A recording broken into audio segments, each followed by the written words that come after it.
Hi families! Welcome to our summer learning program about the three little pigs. Miss Susan is going to be right with us, but don't forget, follow along with us if you picked up your activity packs. If you haven't, you can pick up activity packs for our upcoming activities at any of our Osceola Library branches. And if you could, tell us how many of you are watching in the chat or in the comment. We'd love to know. So, introducing Miss Susan! Thank you, Mr. Jonathan. Hey, everybody, how are you doing? So, like Mr. Jonathan said, the story is about the three little pigs. You know that story, right? The three little pigs, they go out to make their way in the world. One builds his house out of straw, one builds his house out of sticks, one builds his house out of bricks, and then along comes the big bad wolf. And he blows down the house made out of straw and the house made out of sticks, but not the house out of bricks. And the three little pigs outsmarted that wolf, and he met an untimely demise in a pot of stew. Well, there are a lot of different versions of this story. Some printed versions date back to 1840s, I think. And one of the stories that we're going to read that's a different version is Wait, No Paint, and it's written and illustrated by Bruce Watley. Once upon a time, there were three little pigs. They lived together in an old house on top of a tall hill, along with 73 other little pigs, which is why they decided to leave home and build their own little houses. The first little pig built his house out of straw. The second little pig built his house out of sticks. The third little pig built his house out of bricks. Bricks would keep out the wind, the rain, and the big bad wolf. The first little pig had just finished building his house when he heard a splash. "Oops," said a voice from nowhere in particular. "I spilt my juice." "Yuck," said the first little pig. Now his new straw house was soggy and sticky. Squish, squish, squash came a wet knocking on the door. It was the big bad wolf. Let me in, he growled. "No, not by the hair of my chinny chin chin," squealed the pig.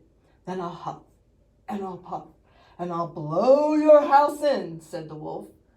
But before the wolf could do anything, the house collapsed with a wet plop, and the little pig took off as fast as his little piggy legs could carry him. The second little pig had just finished building his house when the first little pig came running up.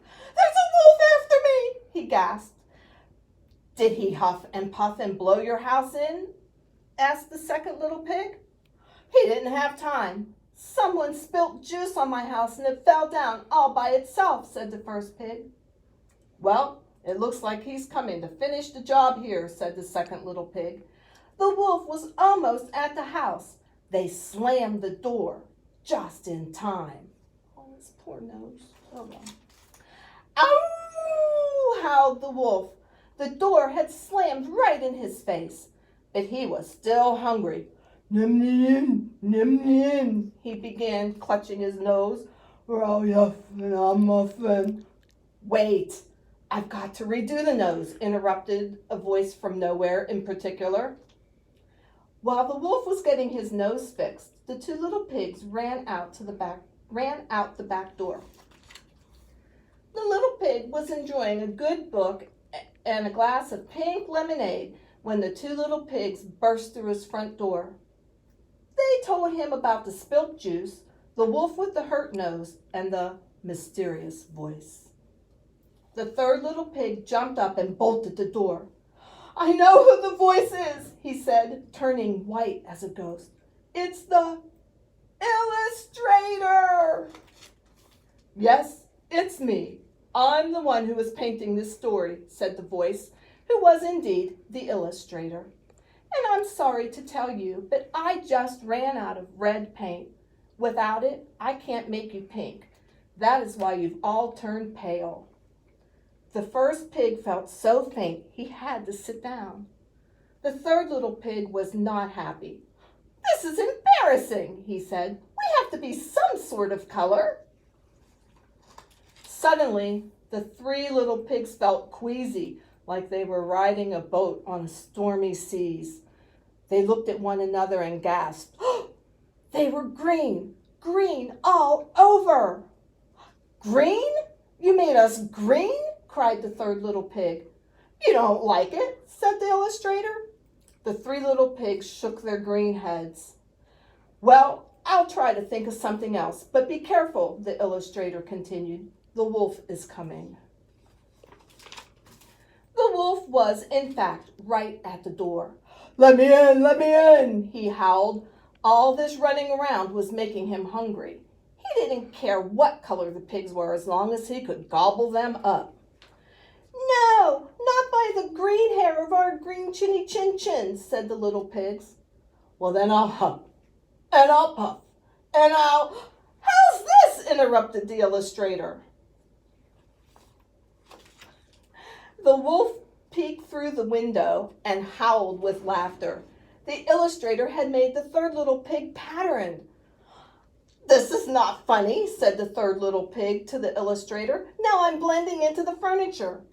"You see," he said when the first pig sat on him, "I'm starting to feel like a real clown." Suddenly, the third pig looked like a clown. "Uh-oh," said the first little pig. "I think the illustrator misunderstood you." The second little pig explained to the illustrator that the third little pig had said he felt like a clown, not that he wanted to look like one. "Oops," said the illustrator, and he made the third little pig pale again. On the other side of the door, the wolf was still hungry, so he huffed and he puffed some more, but he just couldn't blow the house in. So he decided to climb down the chimney instead. The three little pigs heard the wolf on the roof. "Quick, let's build a fire," said the third little pig. "That'll keep him out." They put more and more wood on the fire so it would get red hot and— "Wait, no paint," said the second little pig. "No red paint." No red paint meant no fire. No fire meant the wolf would come down the chimney and gobble them up. "Look," shouted the third little pig to the illustrator. "Because you ran out of red paint, the wolf is about to eat us up. Do something quick. We don't want to be in this story anymore." Once upon a time, there were 3 bears. A mama bear, a papa bear, and a baby bear. And Goldilocks, the big bad wolf. The end. I thought that was pretty funny. So, one of our activities is we're going to try to build a wolf-proof house.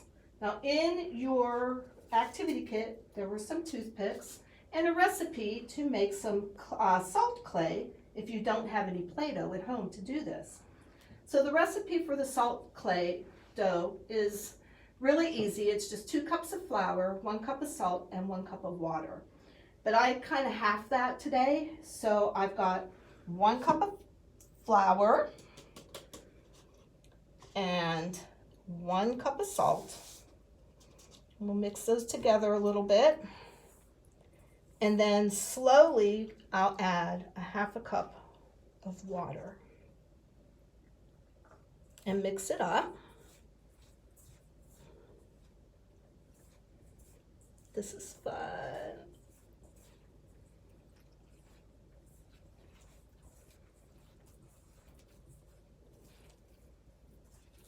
And let's see. So you get it to, it's like kind of like a consistency of Play-Doh.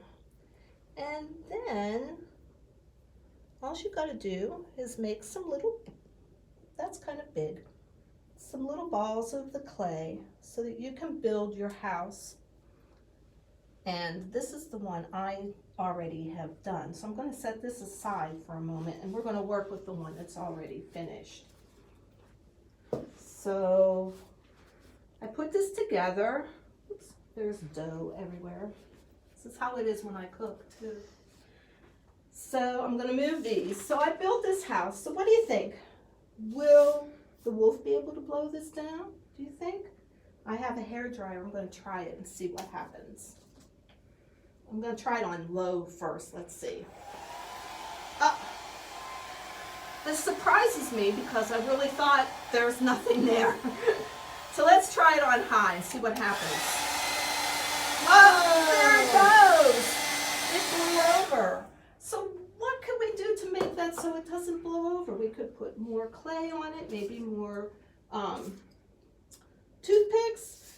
Try your best. See what you can come up with and see if you can make a house that the wolf can't blow down. And the other part of our activity involves drawing your own end to the story. Now in your activity pack, I put this blank cartoon kind of paper in.